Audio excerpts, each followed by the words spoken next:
Activate OBS. Sir, back up in this piece. Special request. Live in full effect on this Festivus Fridays. Activate OBS. Yes, sir, I can hear myself. Sir. Alright, so what we gonna do? So I had somebody message me recently asking me to do this particular flight. So that's what we're gonna do today. We're gonna fly from Sion, Switzerland to Ambri, Switzerland. It's not a very long flight. It's gonna be very challenging though. This is a pretty difficult airport to land at. I did many bush trips, which are activities that Microsoft has, like little missions you can do. And there's quite a few of these in the Alps, the Bavarian Alps, the Pyrenees Mountains, the Alps that border on Switzerland, down towards Italy. So where a lot of these bush trips you would take off from a really small airport and then have to land at a really small airport as well. And this one, I don't remember ever landing at this particular airport, but nonetheless, it's going to be challenging. So I decided to use the Beechcraft King Air 350 for today's flight. I have not flown that plane in a very long time, I don't think. So I don't know if I've ever flown it actually on the channel, but that's what we're going to do. I do have live weather and live time turned off because it's nighttime over there now. And I don't think flying over the mountains at night is particularly scenic. And I also don't want to risk any of the screens going out. So I built this route myself. I looked at SimBrief first and they had no route. So I kind of built this route.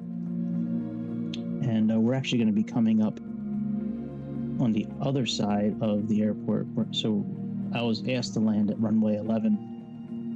We're going to come up from the other side and go over the airport and make a big U-turn and then land that way. So here we are in Sion, Switzerland. Let's go ahead and get this chumpy turned on. I like to use checklists, so we're gonna use the checklist today. I turned the volume up with the checklist, GigaChad Copilot, so it should be a little louder now. So let's go ahead and do the before the engine starts stuff. Parking brake. Set. Power levers. Idle. Prop RPM levers. All right, let's set these up all the way.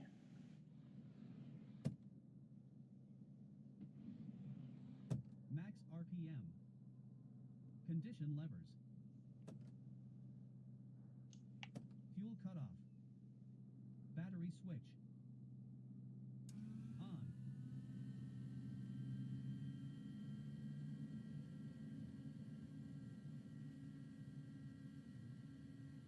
All right, let's go to start the engines. Right ignition and engine start.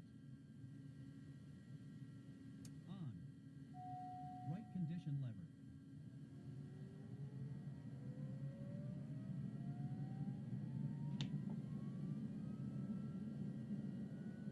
All right, we can move this up now.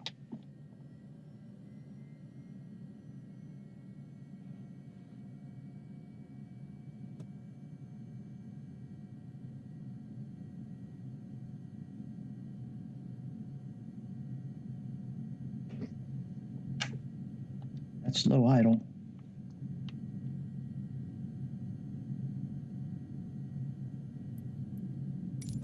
idle with 12% in 1 minute. Oh, condition lever. In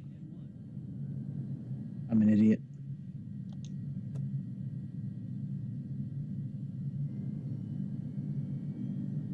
I'm an idiot.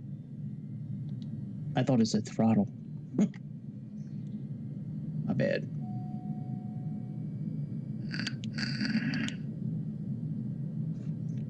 the item.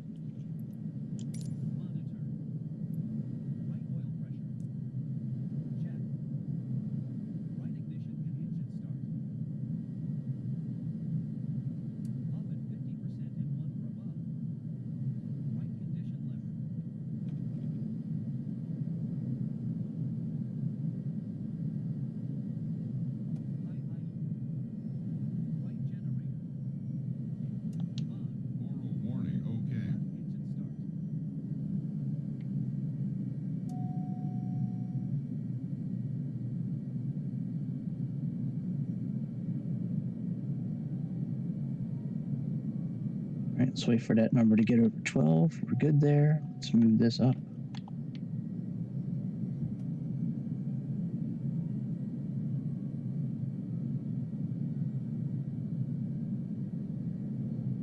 All right, engine off at 50%. All right, it's almost at 50%. All right, there we go. We can turn right ignition off now. Set the condition lever to high idle. And turn on the generator.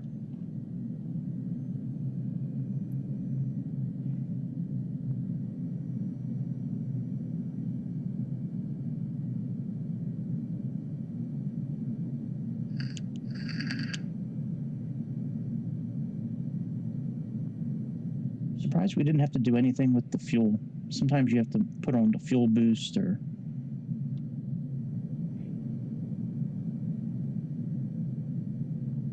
Well, let me auto-complete this because I don't know why it's not completing it. It's still showing us that we have to interact with those buttons, but there's nothing else to do.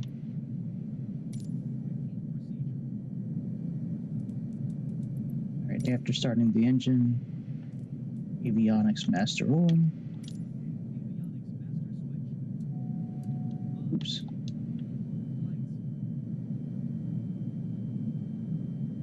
We'll do taxi, have beacon, strobe, and tail.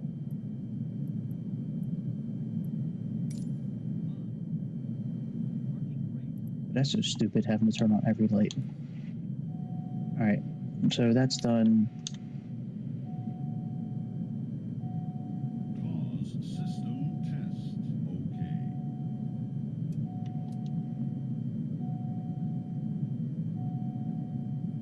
Dot heat is no heat left or right. Oh, it's right here. Well, we can leave that on there. All right, that's good. Go ahead and turn on some lights inside the cabin here.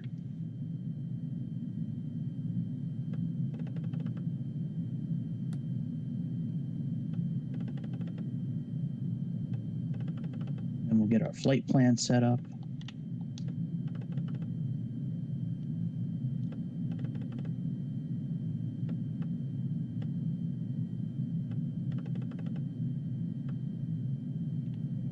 All right, let's go ahead and get our flight plan set up.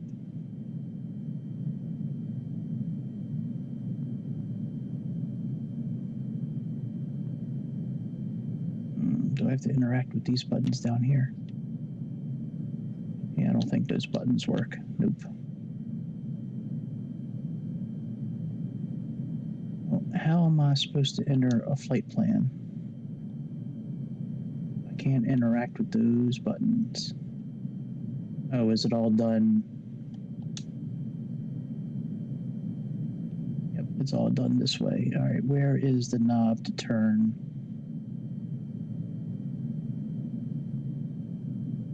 Oh, if I gotta turn that knob to adjust this, we're gonna do a different plane. That's real annoying. It's not that knob. Unless I just click on it. Oh, I just click on it. Okay, that's not bad. All right, let's use our mouse. So, active flight plan. Let's add. All right, I didn't know it was a touchscreen. That works. All right, so LSGS. Enter. And let's plug in our destination. That's LSPM.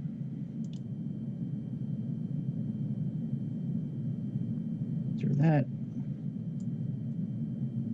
Let's go ahead and procedure. Departure, we are doing runway.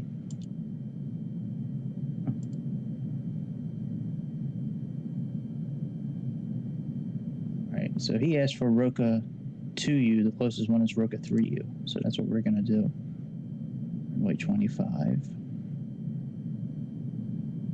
There's really no approach or arrival available, so don't need to really worry about that. Let's go back.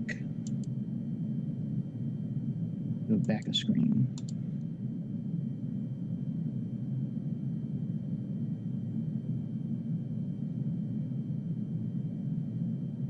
And there's got to be a button that operates. There's got to be a knob that operates this. Oh, I think I know which one it might be. Give me a second. Let me go back there.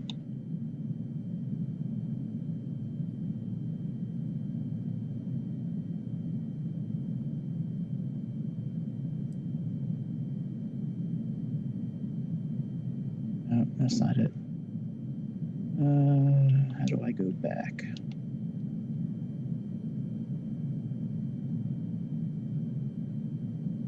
There's usually a button you can, there's usually a knob you can use to turn.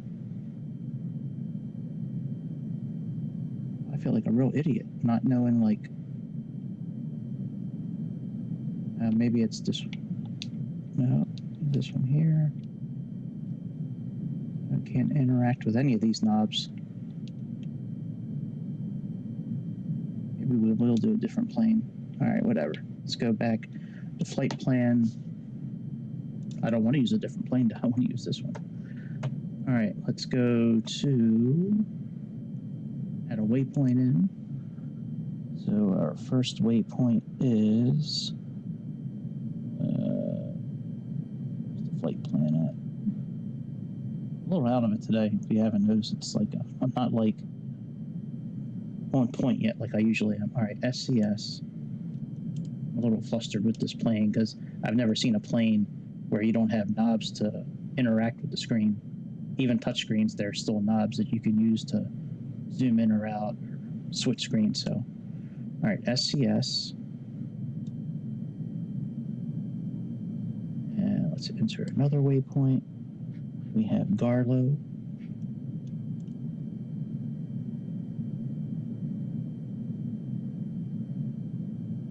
All right.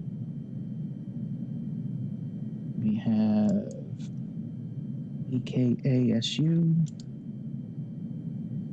AASU,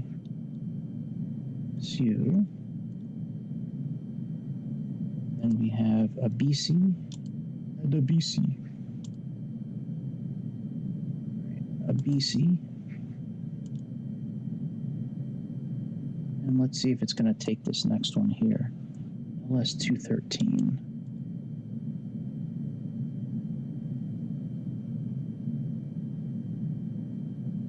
It did good. All right. Then we have LS212.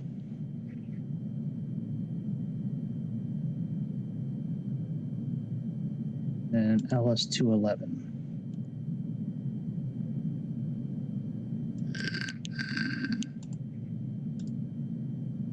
LS211. Sure. All right. So that's it for the waypoints. Let's click done. And according to SimBrief, we should be at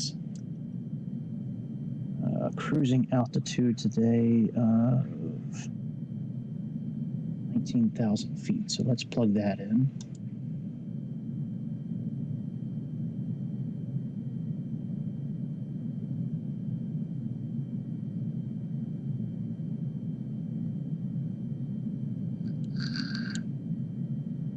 So the flight plan is done, procedures in, And let's go to setup. I don't think we really need to do anything with this. Menu, procedures, active flight plan, nearest. Yeah, I mean, there's really nothing else we need to do. We'll leave this up here. Leave it at 5 miles. We'll leave this one, I guess, at 5 miles also. Full screen. 10 miles. Let's do 5 miles. 5 miles seems to be a pretty good sweet spot for these screens to not, you know, go out. Oh, I can put the flight plan over here. That's cool. All right, very good. All right, let's go ahead and let me look at our departure. I don't think there's any kind of altitude restrictions. No, just under 11,000 feet within 7 miles. After that, we can be over. So let's go ahead and plug in 19,000 now for our altitude.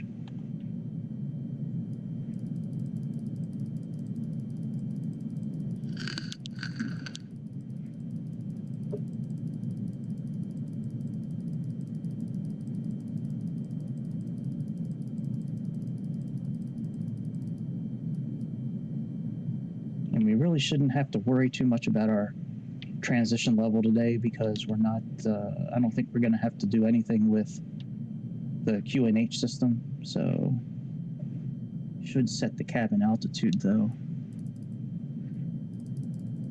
So that's 9, 10.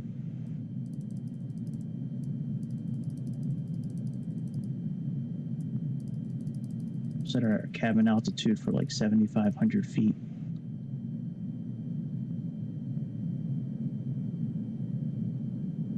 You know, we can set it for lower than that because we're not going up to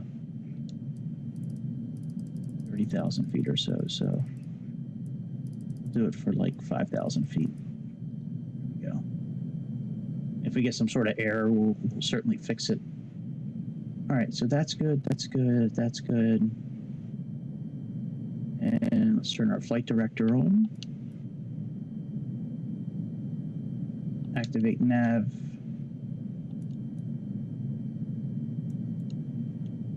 Oh, we got to switch our FMS here. Let's click on this. Switch this to FMS. And I like doing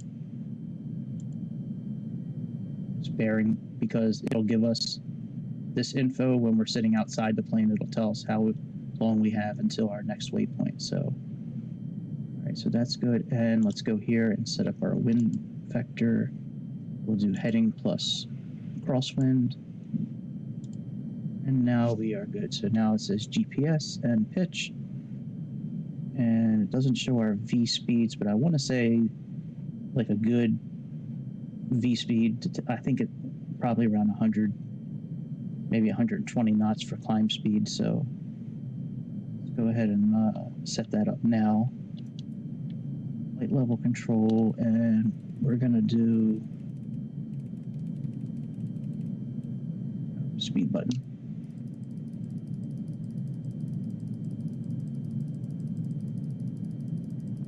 We'll do 90 knots to start off with. If we need to go higher than that or lower, we'll do that. All right, let's go ahead and contact the ATC and get clearance for our takeoff.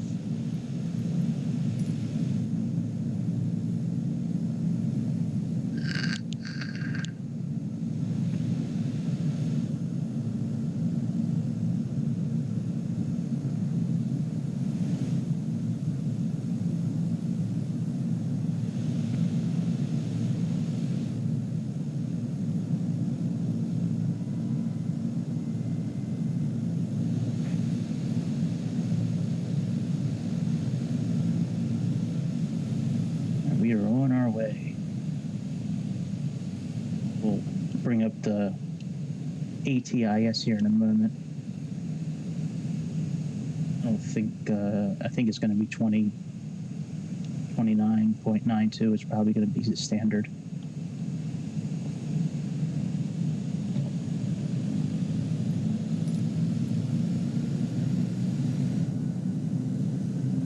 2992.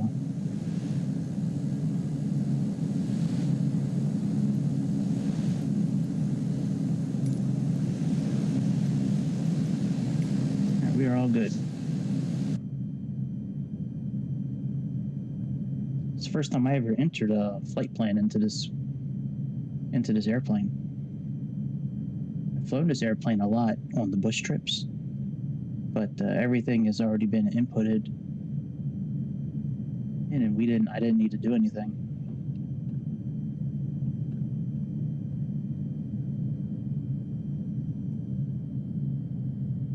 So I'm a little nervous about this trip. I think everything will be okay. But I am a little nervous about this trip, just because I've never tried to land at this airport before, and I'm not very familiar with this airplane either. I'm certainly familiar with a lot of the airplanes on this simulator, but this one I'm not. I've only flown it a handful of times, maybe at the most, in the almost year that I've been flying on the simulator. So.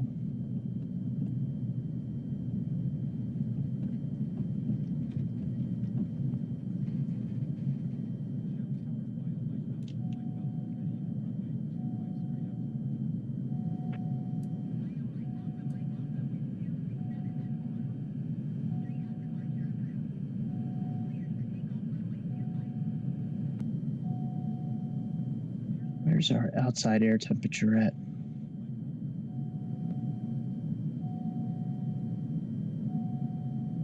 Okay, right here, 15 degrees. All right, that's where it shows. Okay.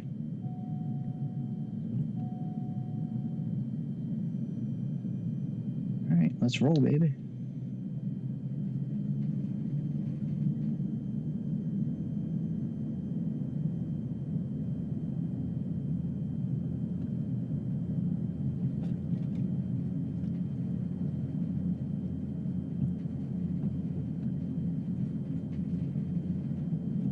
That was kind of a messed up turn, but we're okay.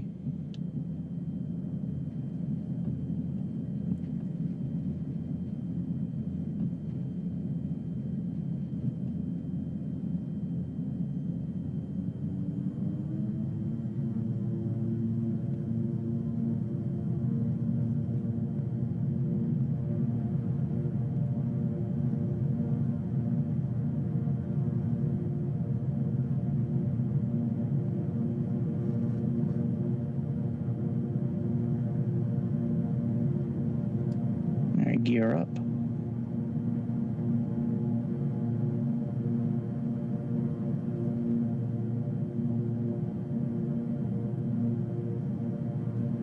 Our flaps up.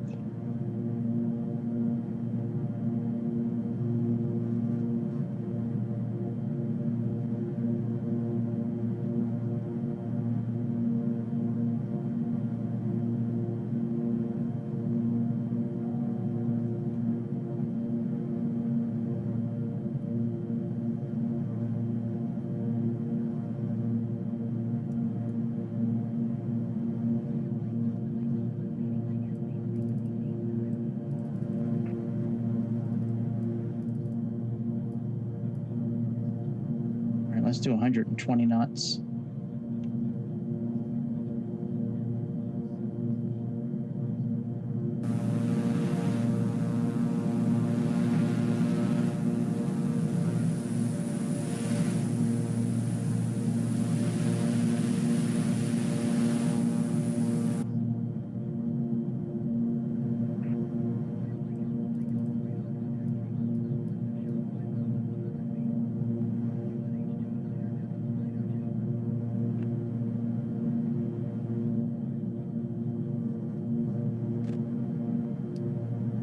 I don't know if that's really loud for you guys or not, but boy, that is real loud in my headphones. That's kind of too loud. Let me know and I'll adjust it down a little bit.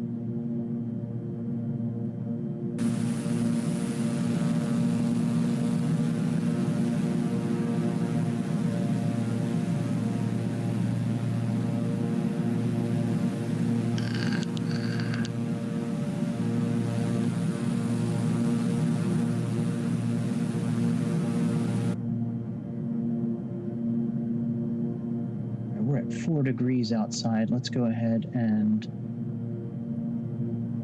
turn off the landing lights. And let's go ahead and on the engine anti-ice.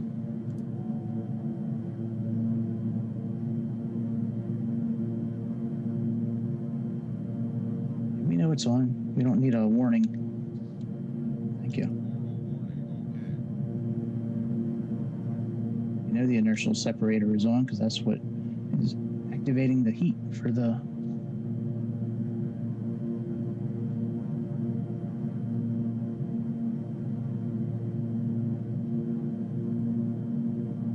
actuators, engine. Okay, all that's okay.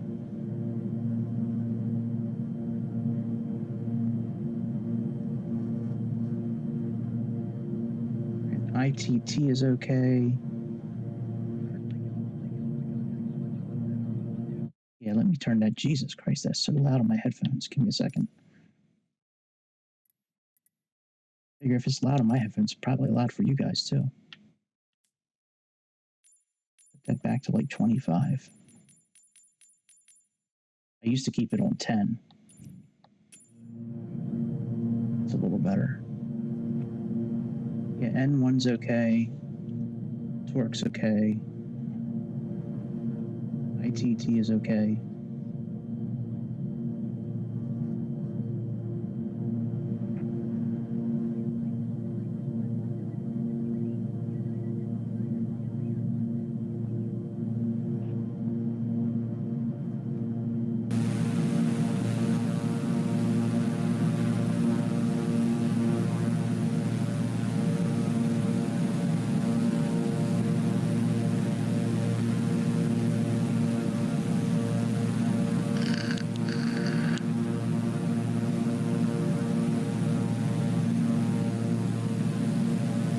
Transition level is 17,000 feet, but we're probably going to be at standard pressure the whole time, I would think.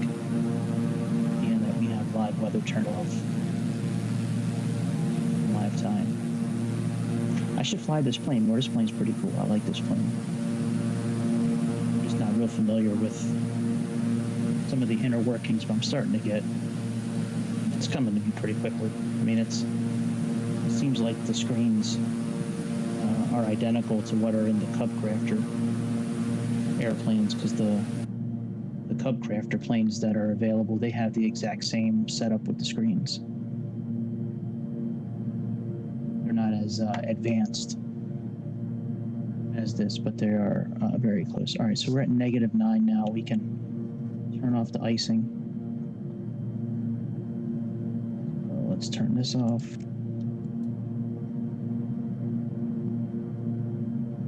We can leave that on normal and auto. We can turn off the icing light as well. And the recog lights, we can turn those off. And beacon, strobe, and tail floodlight we can turn off.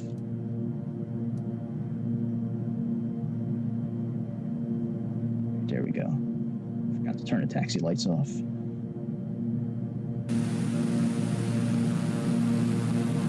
I think I either chose scattered clouds or a few clouds. I forget what I chose, but you can always change it if it gets to be too many clouds where we can't see the mountains and stuff. We can always change it.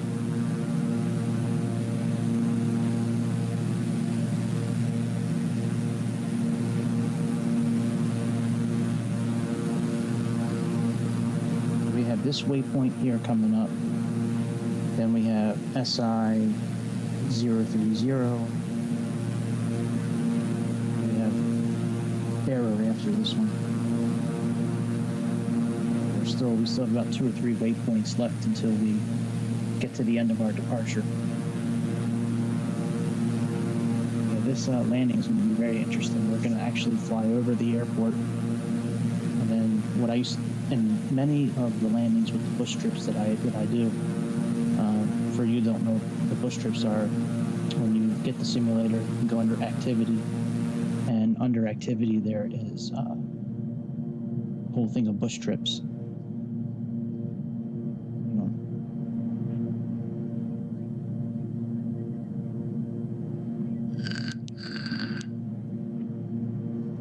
bush trips.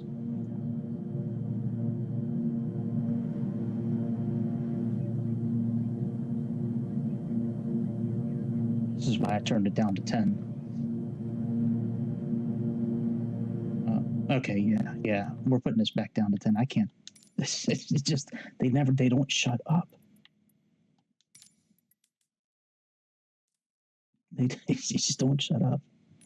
I really wanted to turn it up for the Giga Chad part of the trip. We can turn this back down to 10 like we usually have it.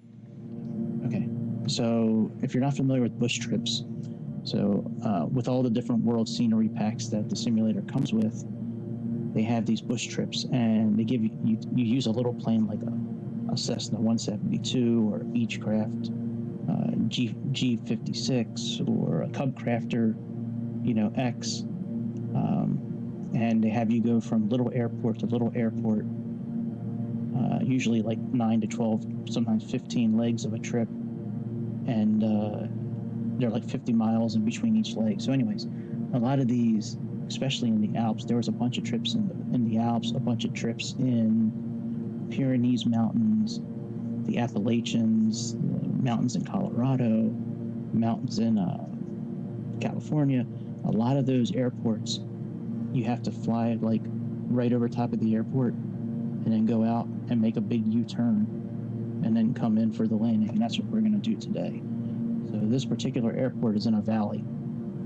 And I looked at coming in from both sides. I looked at coming in straight into runway 11, and I looked at coming in behind runway 11 and making that U-turn. And when I looked at it in Navigraph, I looked at the VFR charts, and it does have it where you're supposed to make U-turns.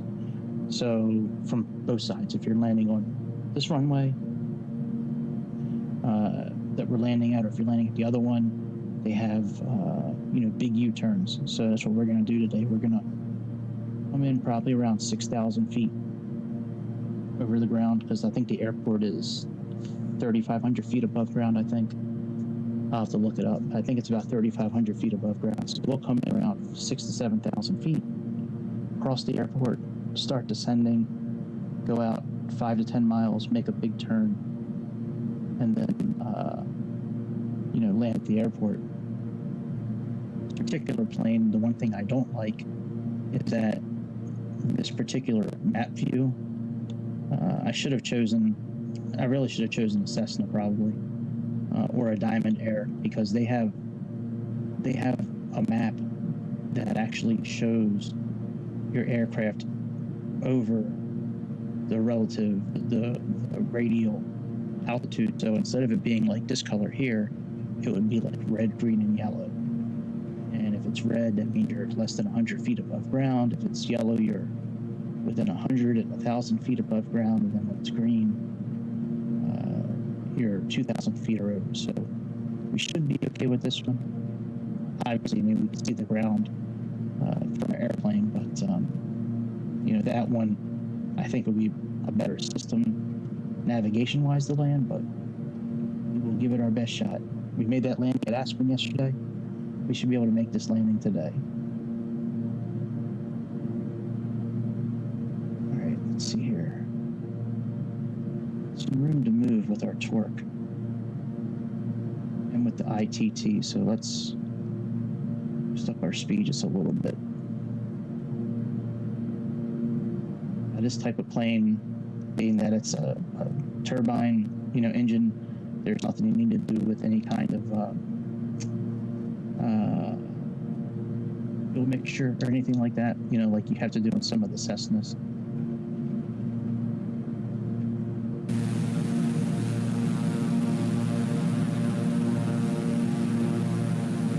So this is like 95.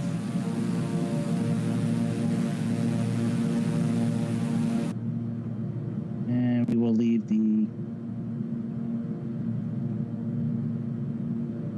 we can move the prop levers back if we need to, but right now they're still below the green mark. So I think we're okay. And our ITT is not over 800, so I think we're okay with how we have everything set up right now. All right, we're getting ready to pass Roca. That's the last waypoint on our departure. Then we're going to make a turn, 87-degree turn to Msfs, which is, I don't know what that's called.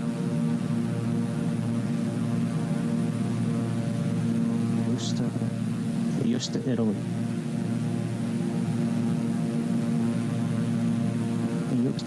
Italy. We're going to spend a little bit of this trip in Italy today. We're actually going to pass by Milan, Italy as well on this trip.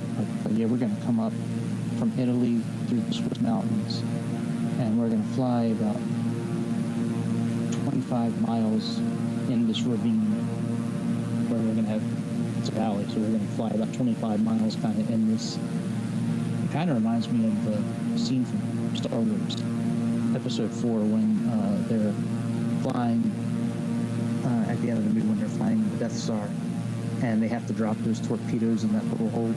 It kind of reminds me, like, flying in this valley kind of reminds me of flying in that trench, because it's just like huge walls like on the side of it, not much room to move.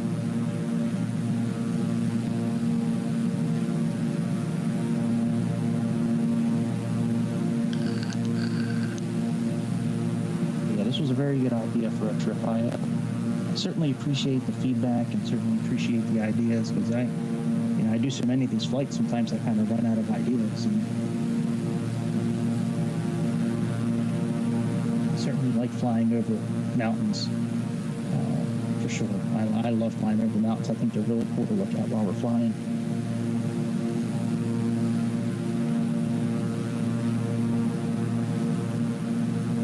I have the flight plan right up here on Navigraph, so I can kind of keep track of everything myself. I should probably just do full screen on my laptop, but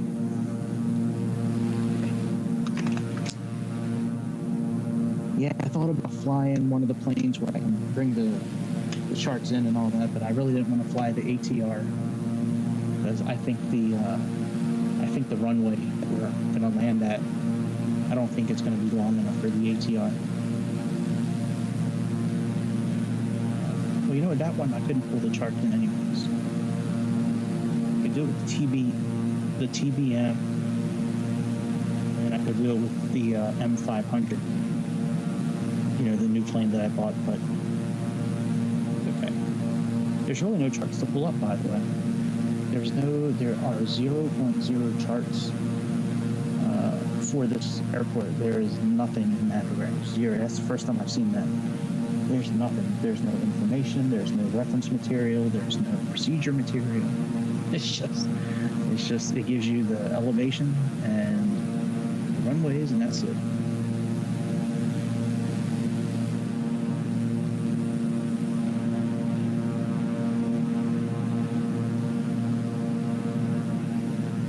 We're not going to have to descend for a while. I don't believe we're going to have to descend until we get past BC, I believe. I was reading the flight plan from Navigraph and Ambri. I was reading the official flight plan while I was getting everything loaded up, and it looks like we have to, we start descending after Akasu. BC, we need to be around 10,900 feet. There's no real VNAV feature in this airplane that I'm aware of. So I don't think there is. Let me see here.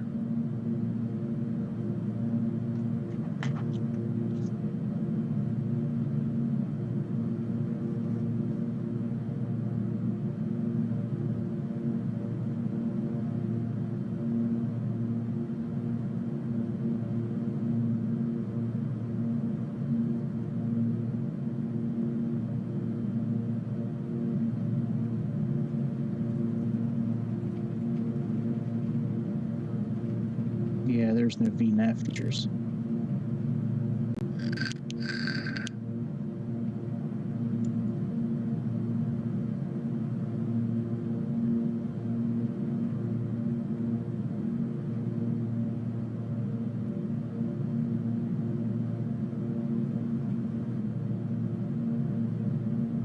put 10,900 feet here.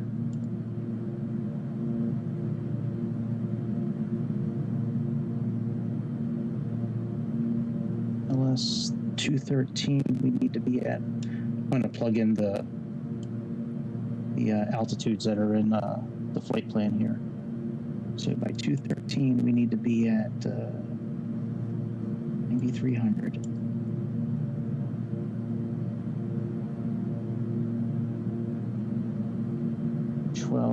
Is 700.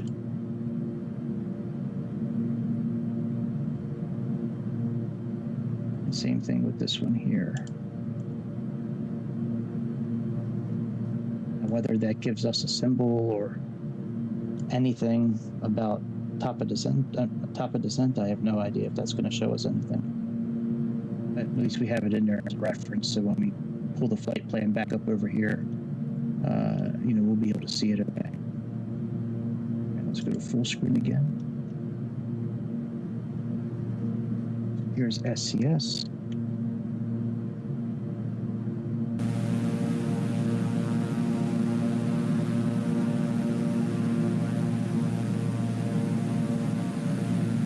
We have Garlow after that. It's about 19 miles to Garlow.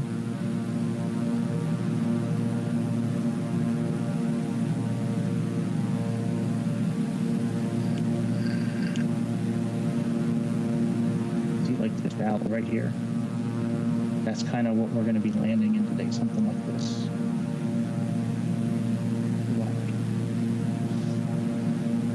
The many bush trips where I skimmed, like really was in like within 50 to 100 feet of like the mountain, making this type of U-turns, pretty wild.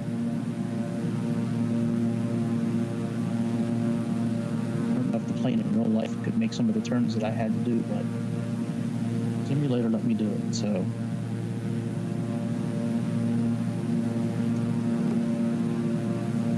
after Garlow we have Akasu, and then it looks like we need to decline to 10,900 feet after Akasu. So we have Garlow coming up, then Akasu.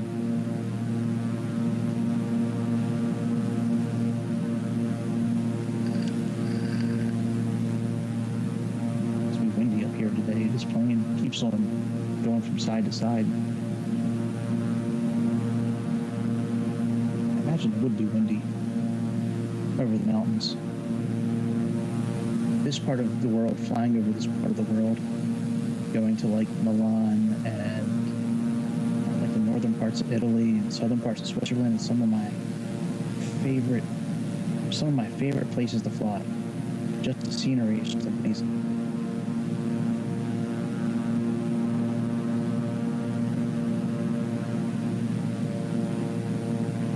Standard livery for this airplane. This airplane comes with like 6 or 7 different liveries. It's got the normal ones, the World Traveler, Pacifica, Kenmore, the 2 Xbox Aviator ones, the one for Xbox, one for the flight simulator, this one, and then like a really basic, looking one.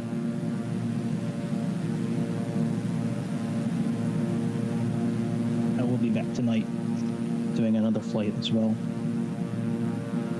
I don't know what I'm going to do yet, but I'm going to maybe do the Bay 146. I haven't done that in a while. A whole bunch of liveries for the Dreamliner. I'm sorry, for the ATR 72. Maybe I can do that. I haven't flown the Mitsubishi in a while. It's always a fun plane to fly to Mitsubishi. I never know what mode the autopilot's in that plane because there's nothing that shows what mode you're in. You have to get eye level with the buttons down on the ground. You have to get eye level with them to see if any of them are pushed in. That's kind of how you know in that airplane. At least that's how I know. I have to get eye level to see what, if we're in heading mode, navigation mode, anything like that. Could use one of the floats on it, and we can like take off from the water and land in the water somewhere. But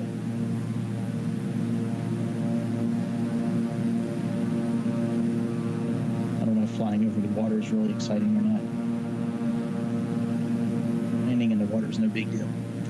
You just have to land a little softer than you normally would, and then once you get slowed down, you have to put the rudders down so you can actually turn. If you land with the rudder down, you might break them, so you have to land first, and then after you land, put the rudders down so you can maneuver the airplane. All right, we got a Kasu, and then after that, we're gonna start our descent. So let's go ahead and plug in our next altitude.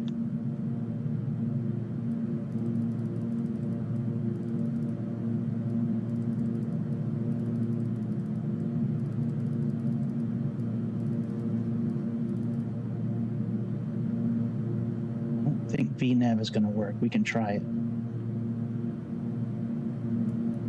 Yeah, it's not even arming, so that's what I thought.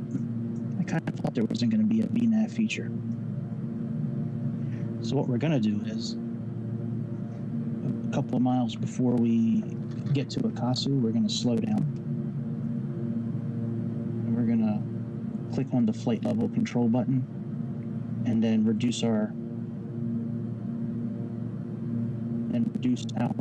propellers, the throttle down.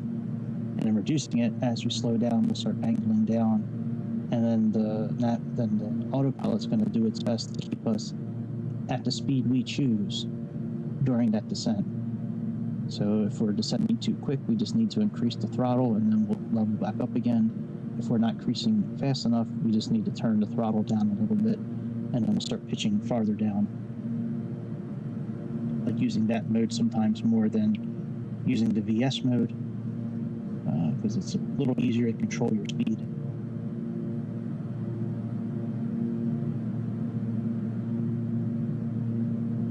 We'll give that a shot first. If that works, great. If it doesn't, we will use VS mode. We don't need to descend that far. We only really need going down 9,000 feet, 918. 24, we only really need about, we need to limit the whole mileage. We're going down 8,000 miles, so we need about 8, 16, 24, we need about 24 miles, 20, maybe 30 miles. So I think when we get maybe about 4 or 5 miles before Akasu, I think we'll start our descent. Maybe about 5 miles before Akasu. And that'll give us 28 miles to get to 10,900 before Abisi. Usually a good rule of thumb is there's like a 3x, like a 3 times kind of rule. So you take your net altitude that you take the cruising altitude minus the altitude you want to get to, and whatever that difference is, multiply that by 3, and that's kind of roughly, and then divide by 1,000. Roughly gives us about 24 miles it'll take to get down to 10,900 feet.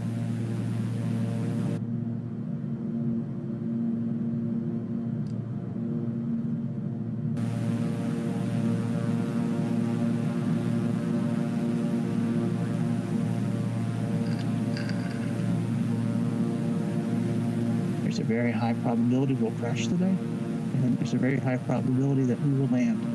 So we will figure out which one we're going to do.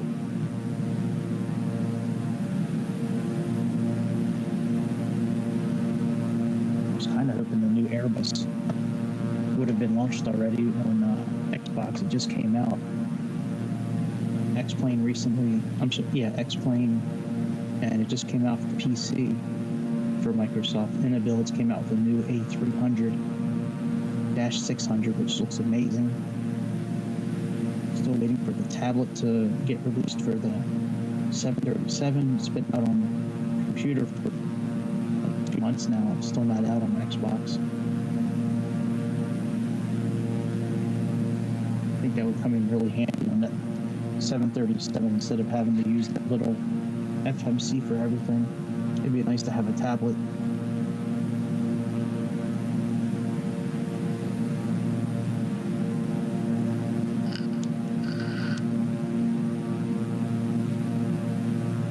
I've never flown over this part of Alps before. Been at the Alps in person twice in my life, but never flew over this part. Actually, Innsbruck was the farthest into the mountains that I went.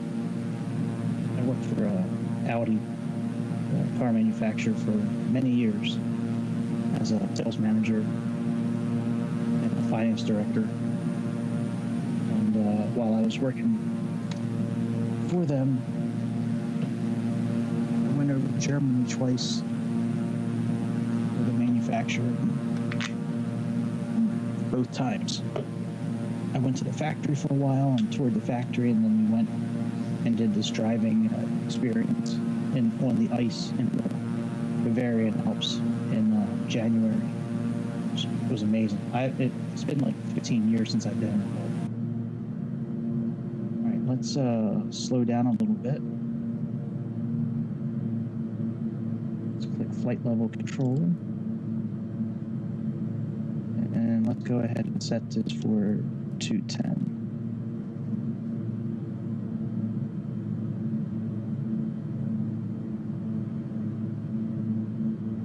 There you can see. Let's increase our speed a little bit. I don't want to descend quickly. I want to get down to about 1,500 feet per minute.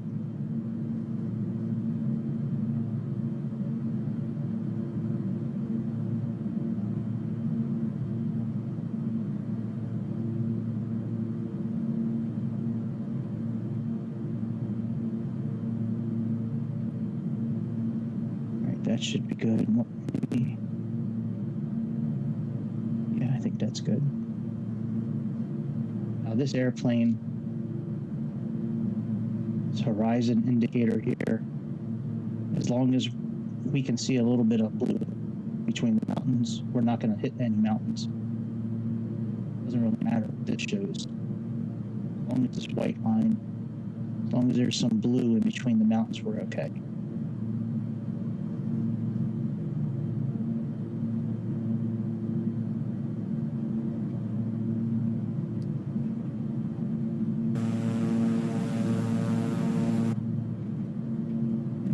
Outside here it's -11.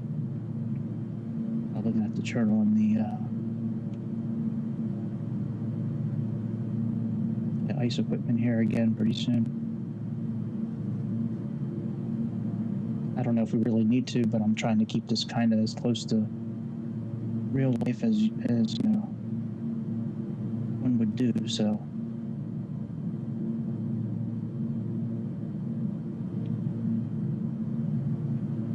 All right, yeah, let's turn on.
This plane is really bouncing around. Jesus.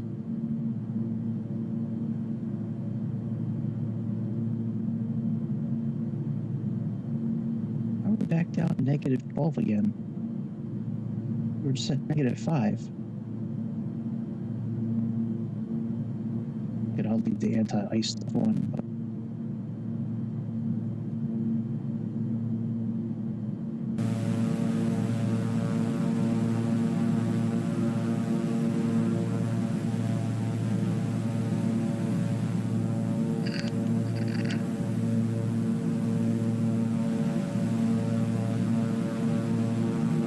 probably going to be, that's probably too close. It might be over here somewhere where we're going to make our turn.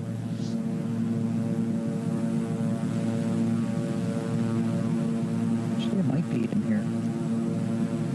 No, I think that's too close.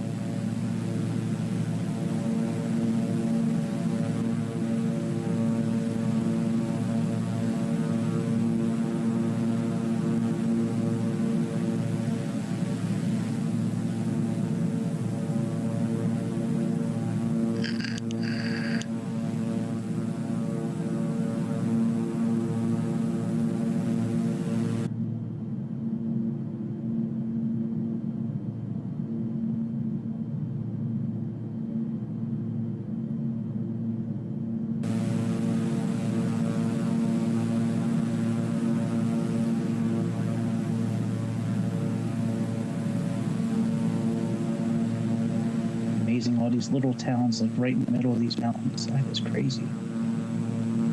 Awesome. But it's crazy, like it's so different than where I live. Like I live right near the water. There's mountains hours away from us. Like they have all these like little villages and suburbs, and most of them have like a little airport in the middle of it. It's pretty cool.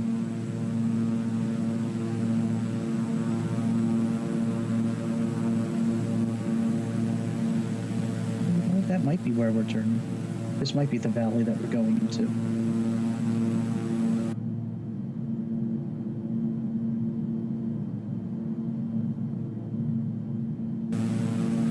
It is.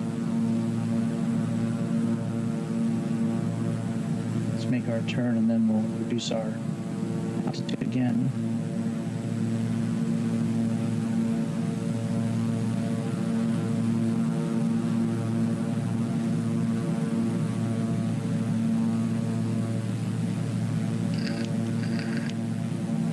No real rush to get down 5,700 feet. You know, if we overshoot the airport like we're going to anyways, you can always go out farther and then make a bigger U-turn and come in. So, all right, let's move this down to 5,700.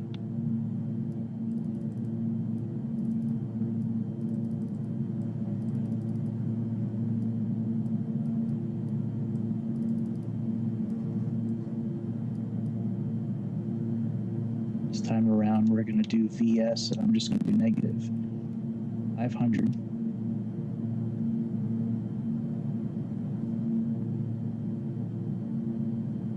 Maybe we'll set it a little farther down to 1,000.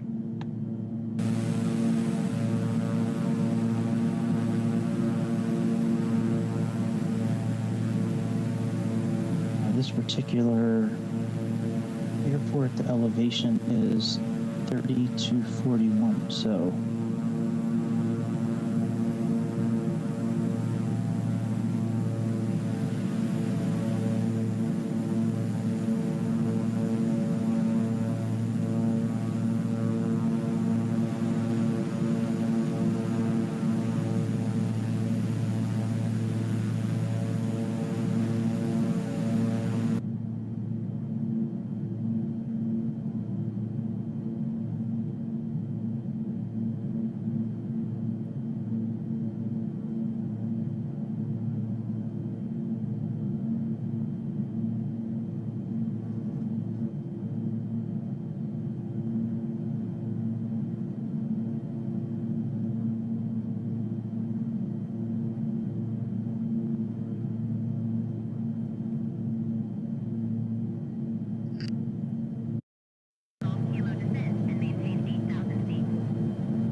It's weird that my headphones keep cutting out. They cut out twice already this morning. They cut out last night a couple of times too.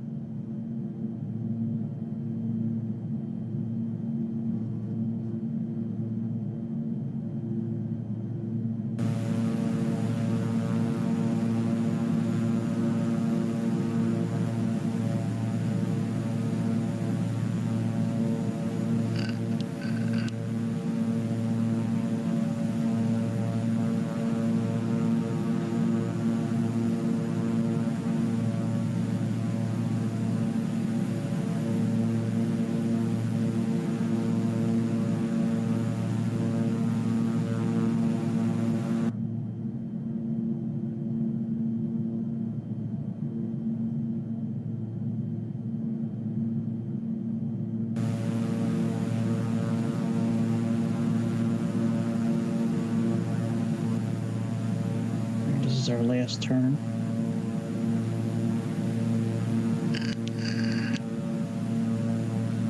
I'm not really sure what the landing speed is either for this airplane. I want to say it's probably around 100 knots, I would think.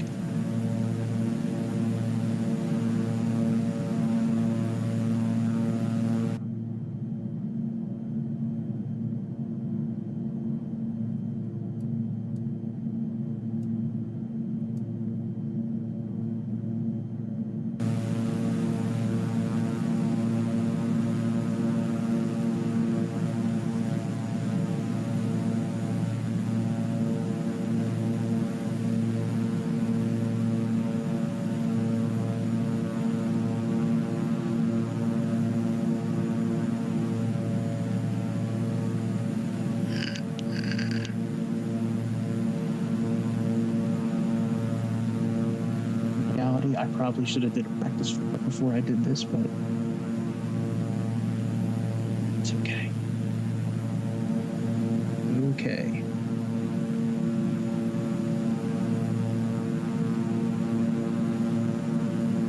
At least the landing is not on top of a mountain. There was a bush trip that you do through the, I think it's the French Alps, I think is what it was, but there was a bush trip that you do in the French Alps, and you have to land on like the slope of a mountain, like it's like a postage stamp. It goes uphill then downhill. It is a crazy landing.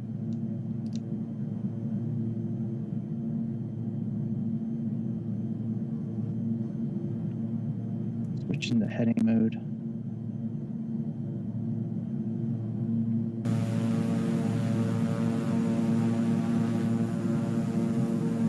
Airport should be coming up here.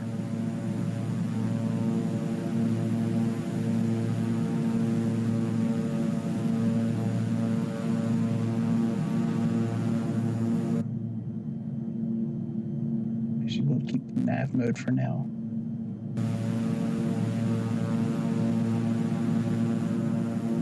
Keep it in nav mode until I see the airport.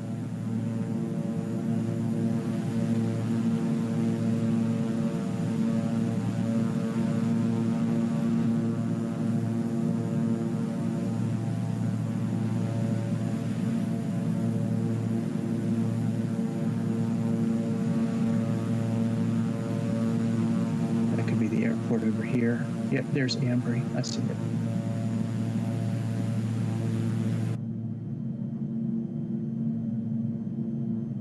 I see it.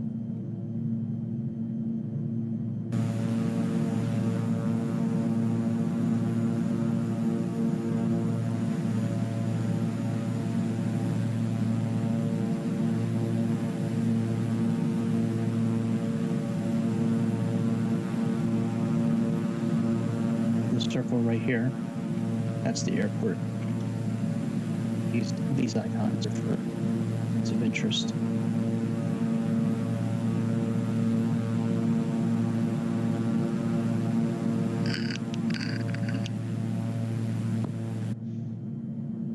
All right, let's switch into heading mode now.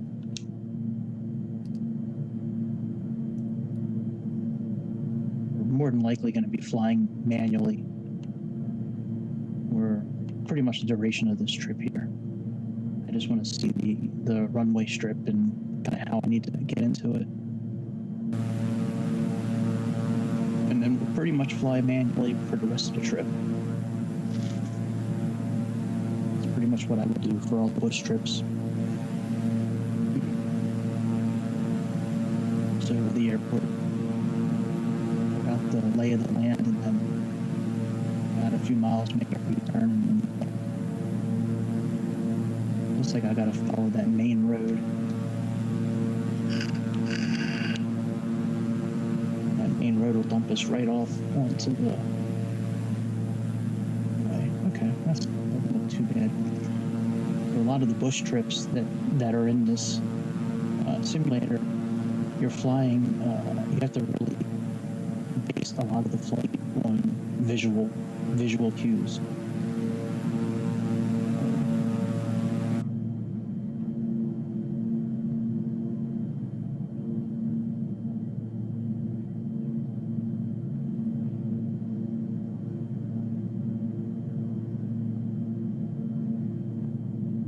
I can't interact with the button. That's interesting.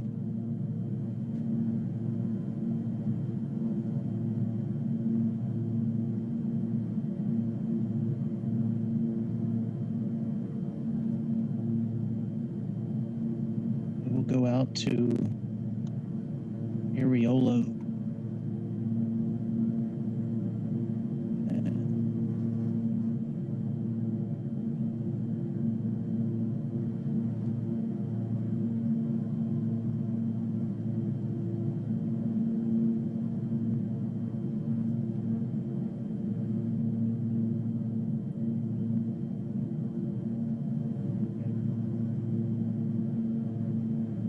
I wish that the air traffic control would only talk to us, really. That would be nice.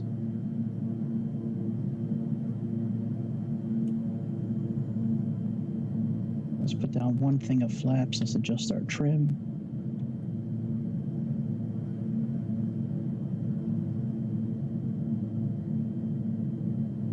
Fucking cursor. I have to keep that dot somewhere where it's not going to interact with anything. Otherwise, I can't really operate the plane properly. It's balance act sometimes with the joystick.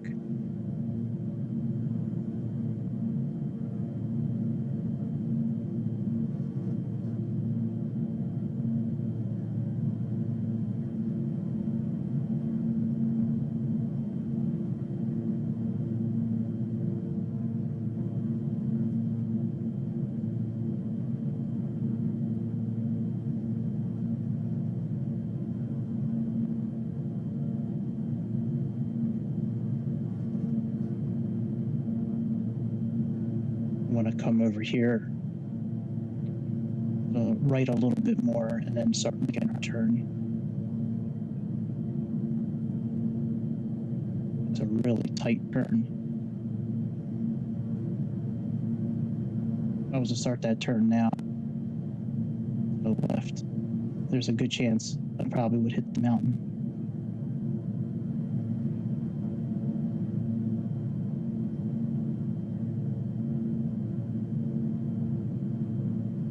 Let's come over here and start our turn.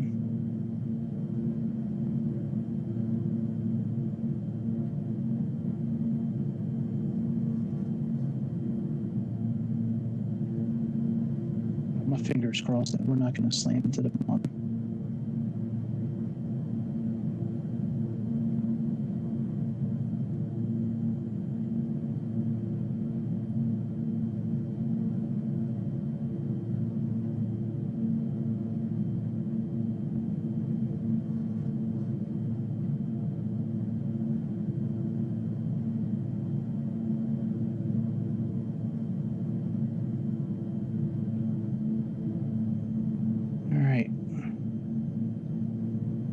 Landing gear down.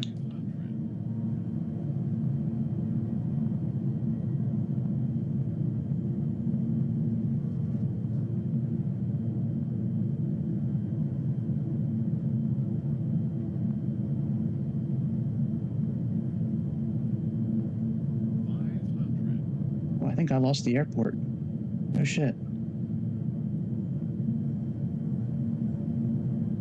Shit, I lost the airport. Hang on, let me put the landing gear back up.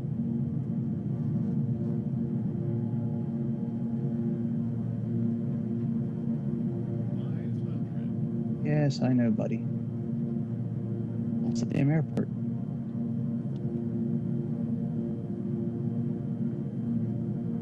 We're definitely going away from it, I think. So our mileage keeps getting up and up and up.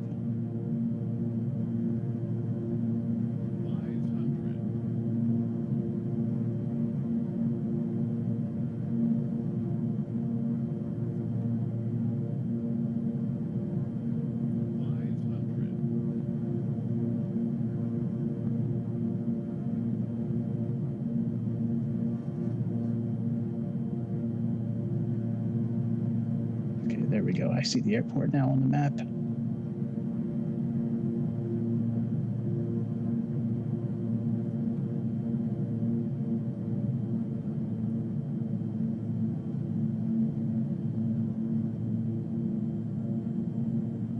And we need to head towards that LS-210.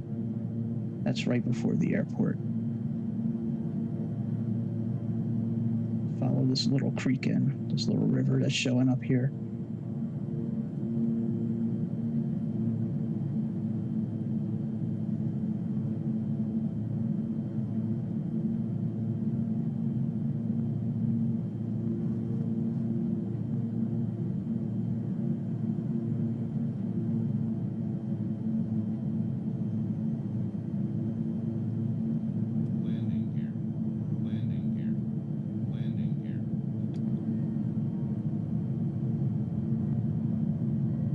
There we go. Now we're on track again.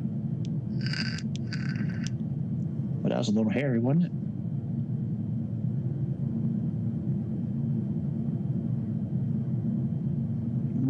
I wish there was a way to do a replay, because I wanted to see how close. I mean, we were within a few hundred feet of those mountains, so it kept on saying 500. And very close to La Bamba-ing the airplane. Let's lower our trim a little bit. There we go. There's Areola.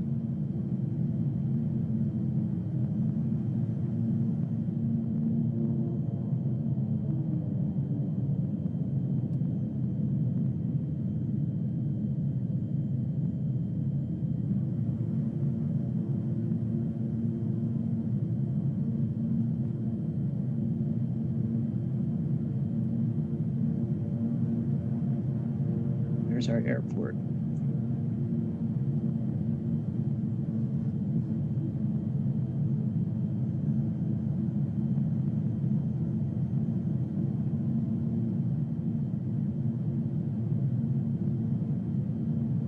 Well, that's interesting.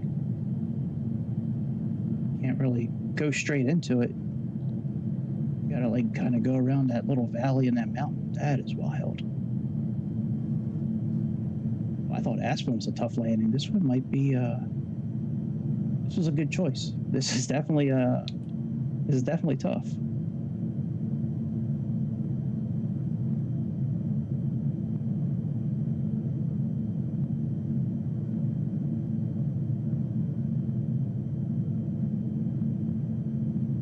Be a lot easier if I wasn't flying this plane with my left thumb.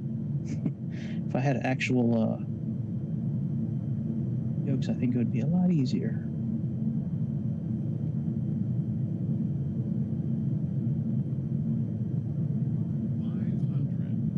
Yes, buddy, I know.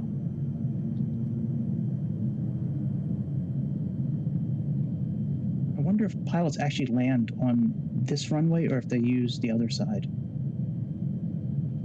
wonder if there's anything on YouTube with real airline pilots.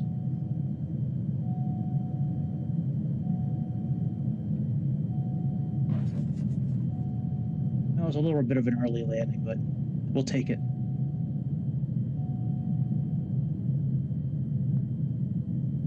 Dude, that was fun. That was a good choice, my man. That was awesome.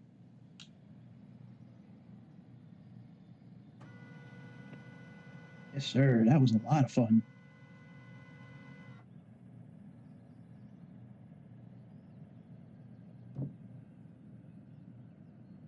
Our engines are off. Wonder if I ran out of fuel. I don't think I did.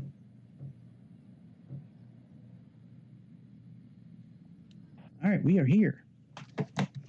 We made it. That was excellent. That was an excellent flight. That was a lot of fun. We came close to running in the mountains. We're here in the beautiful mountains of Switzerland. And yeah, any other suggestions anybody has? Any obscure airports, flights, questions?